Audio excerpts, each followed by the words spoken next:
It's personal between me and you, and I'm going to do you some serious harm, you big stiff idiot. The Untouchable True School Sports Empire proudly presents something the boxing game's been missing. Hey, what's going on? It's your boy BT, and I came here to talk some boxing with the thousands of True School Sports subscribers. All right, so really interesting stuff. I guess you could consider this video a follow-up to stuff I used to talk about in 2016, 2017. I was very, very passionate about this topic back in the day. For those of you who don't know, I'm a big Kell Brook fan. And truth be told, quiet as kept.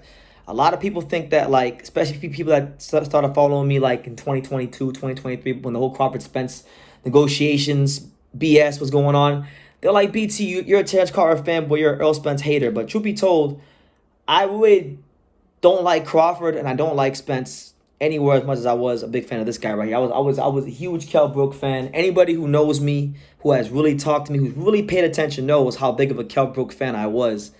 And so, it was very interesting, right? Because I feel like Kell Brook, on his best night, had the talent to beat any welterweight of his era. Anyone. I mean, Keith Thurman, Manny Pacquiao, anyone you can name. I think at his best, he would have been a hard night's work and tough to live with for anyone, right?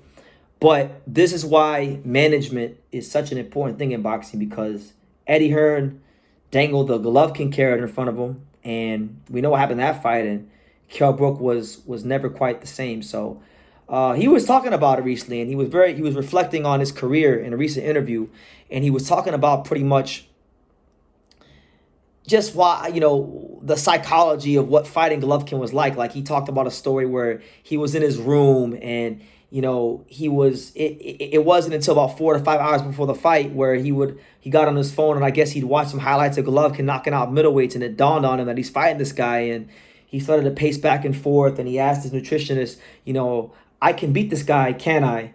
And that doubt already crept in his head before the damn fight. So that was pretty eye-opening, kind of humanized Kell Brook, and we heard that part about him.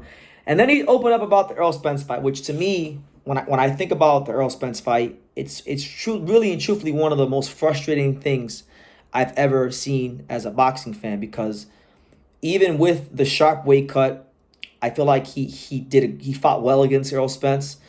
And I just really feel to the core of my bones. I mean, I'll tell you guys, one boxing opinion I have that I will take to the grave with me is I genuinely feel in my heart of hearts and in the deepest part of my soul that if Kell Brook never fought Golovkin, the pre-Golovkin Kell Brook beats the brakes off of Errol Spence. And I guess that's my version of where Errol Spence fans tell themselves when they say Errol Spence would have beat the brakes off Terrence Crawford before the car crash. We all do it as boxing fans or fighters we like, and that's how I feel. I don't think that Errol Spence would have been able to live with the Kell Brook before the Golovkin fight. I think the Golovkin fight took too much out of him, and he was never the same. It was never the same, right? So here's what he said about fighting Errol Spence. Here's what he said. He stated the following, and I quote, "Losing had a big impact the first time, but the second loss was the biggest one for me. I think Golovkin, because he was unified champion beast that other middleweights weren't fighting, it wasn't as bad of a loss. I still lost, though, and I was absolutely devastated, but what really destroyed me was losing to Errol Spence Jr. If I hadn't lost to Golovkin, I think I would have had a 100% better chance at beating Spence. On top of losing, I had the added pressure to make middleweight. After that fight, I was a middleweight, had my eye broken. Eddie Hearn offered me an option to give up my title because at the time I had to make weight in a short period, to which I said, absolutely not. I've earned this title. You've got to kill me to take it. The training camp for the Spence Jr. fight was terrible. I was carrying all this extra weight. I wanted to be completely and utterly focused, but I was having problems with my trainer who was dealing with things at home.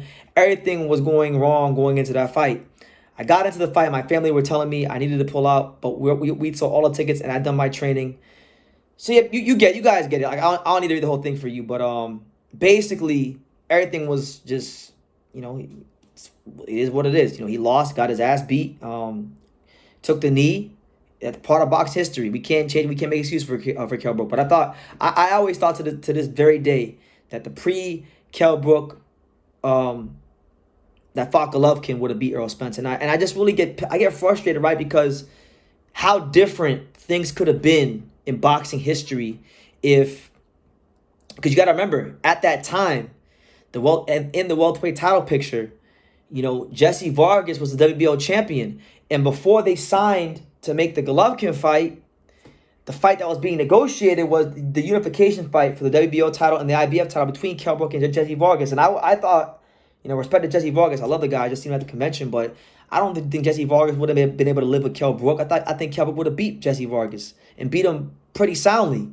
And Kell Brook would have been the WBO and IBF unified champion, and that would have put him in a power position going into 2017, 2018. There's just that whole era. And then I think we really would have got to see how good Kell Brook could have been. Because one thing about Kell Brook in his career is that as good as he showed in flashes of time, I don't think we quite saw how good he could have been, just because of the fact that I feel like the Golovkin fight ended his career.